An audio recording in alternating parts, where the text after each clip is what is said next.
Баршаңызға сәлем достар, қайырлы күн. Сіздермен бүгін шиеден компот жабуды үйренетін боламыз. Жазда нағыз банка жабудың сезоны. Маусым айында осындай шиелерден, әртүрлі жеміс-жидектерден компот жабады. Бүгін мен шиеден жасайтын боламын. Шие бізде өзіміздің бақшадан теріп алғаным. Шелекпен теріп алғандағы жарты шелектен сәл жоғарылау болды. Нақтырақ килосын есептеген жоқпын. Шиемізді алдын ала тазартып, жуып, тазалап, шайып алдым. Енді осындай қақпақтарды алып, салқын суға бір шайып жібереміз де, сосын ыдысымызға салып, су толтырып алып, оны отымызға қойып, әбден қайнатып, жай отта қайнатып аламыз. 20 минуттай қайнаған дұрыс, немесе 30 минуттай қайнатып алған дұрыс. Банкаларымызды да жақсылап жуып, 2-3 қайтара шайып, осылай кептіріп қоямыз. Шиелерімізді де анықтап көрсететін боламын. Өзіміздің бақшадан теріп алған шие, мінеке өте үлкен, қанық толық піскен, түрі де өте әдемі. Осыларды жақсылап жуып шайып алдым. Енді шәугімге осындай жартыдан сәл жоғарырақ суды құйып, оны қайнатып алдым. Отымыздың астын орташа отқа қойып қоямыз. Шәугіміздің ішіне осындай пышақ пайдаландым. Кез келген нәрсе пайдалануға болады. Банкамыз сиятындай. Банкамызды буландырып аламыз. Әбден стерилизовать етіп алу керек оны. Жақсылап тұрып, ішін толыққанда 15 минут, мүмкін болса 20 минуттай осындай стерилдеп алған дұрыс. Пышақтың көмегімен осындай банкаларымыздың барлығын буландырып алатын боламын.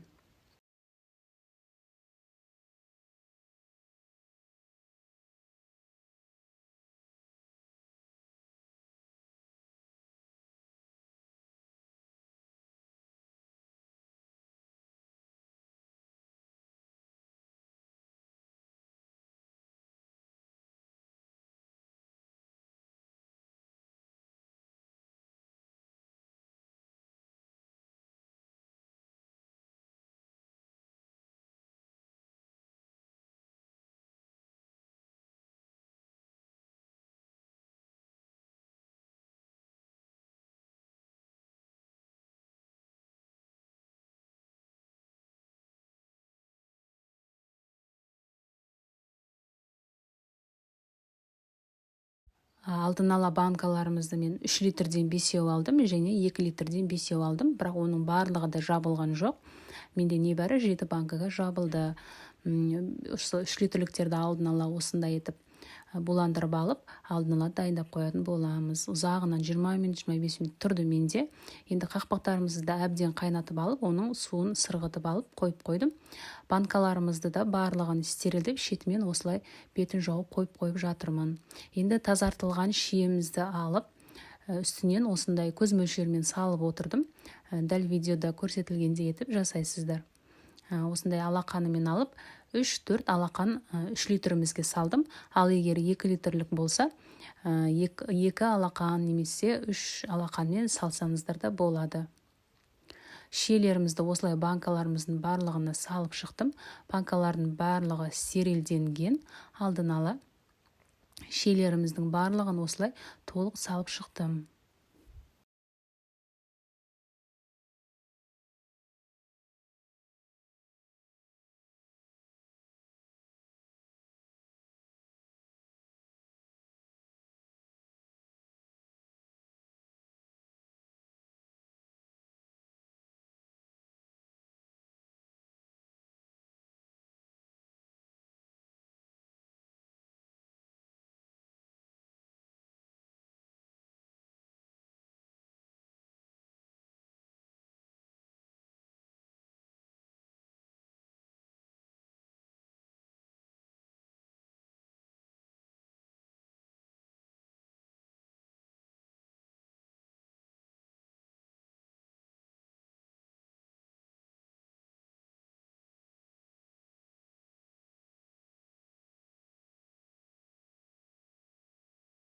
Енді үстінен шекерді қосып шығатын боламын. 3 литрлік банкаға болатын болса 1,5 стакан қостым. Егер 2 литрлік банка болса 1 стакан қосамын. Тым аса тәтті болғанын қаламаймын, сол себепті де осыншалықты қостым. Стаканым шамамен 200 граммдай шықты, ал 3 литрлікке 300 граммдай салсаңыздар болады. Мен ыдыстың көлемімен көз шамалас салып жатырмын. 3 литрлікке 1,5 стакан, 2 литрге 1 стакан салып шықтым. Барлығына да алдын ала осылай дайындап алдым.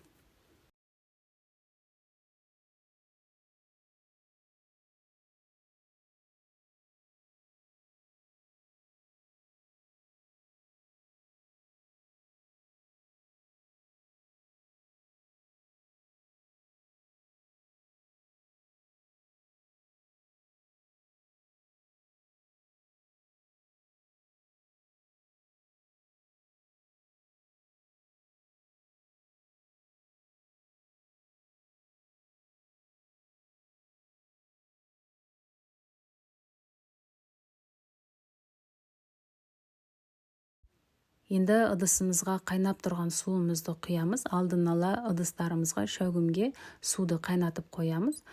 Қайнаған суымызды шетінен ыдыстарымызға құйып отырып жаба беретін боламыз. Арнайы бұрағышпен, банка жабатынмен жаймен отырып бұрап жауып тастаймыз.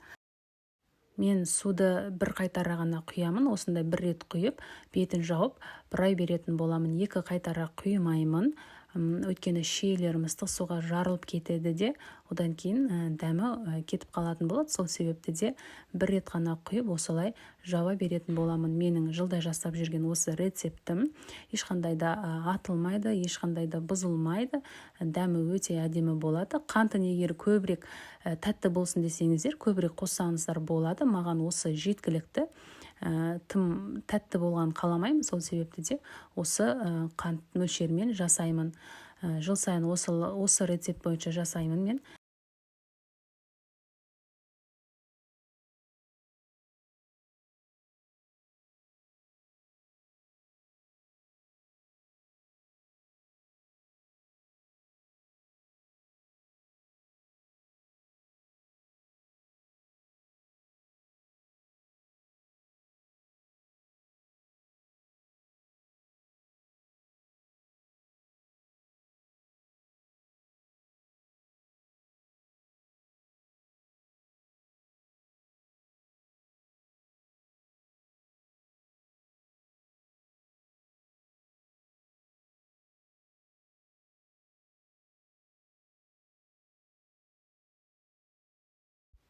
Енді бұрап алған банкамызды крышкасын әбден осындай етіп жақсылап бұрап алу керек. Енді жаймен осындай жанына жатқызып, ары бері аунатамыз. Өйткені шекеріміз еру керек. Толыққанда егер шекерін ерітпей бірдестен төңкеріп қоя салатын болсаңыз, қантымыз ерімей сол күйі крышкасына қатып қалатын болады. Осындай ары бері аунатып ерітіп алған дұрыс. Ішіне қосатын жеміс жидекті әртүрлі жасасаңыз да болады. Өрікпен немесе кез келген жидектер қоссаңыздар болады. Мен тек бүгін шиеден жасайтын боламын. Келесіде басқа жеміс түрлерімен көрсететін боламын. Осындай етіп, видеода көргендеріңізді етіп аунатып алдым. Шекері толық еріді. Осындай әбден бұрап алғаннан кейін, жауып алғаннан кейін төңкеріп қоясыздар банкаларыңызды. Барлығында осылай бұрап төңкеріп қойдым.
менде 3 литрдіктен 5 данасы шықты, 2 литрліктен 2 данасы шықты.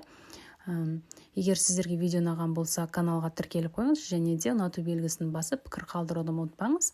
Осындай төңкерілген банкаларымыздың үстінен жылы орағышпен немесе төсегіштермен, кез келген жапқыштармен жауып қоясыздар. Бір күн осындай етіп ұстаңыздар, одан кейін ертесіне аударып қойып қоясыздар. Егер видео ұнаған болса, каналға тіркелуді ұмытпаңыз.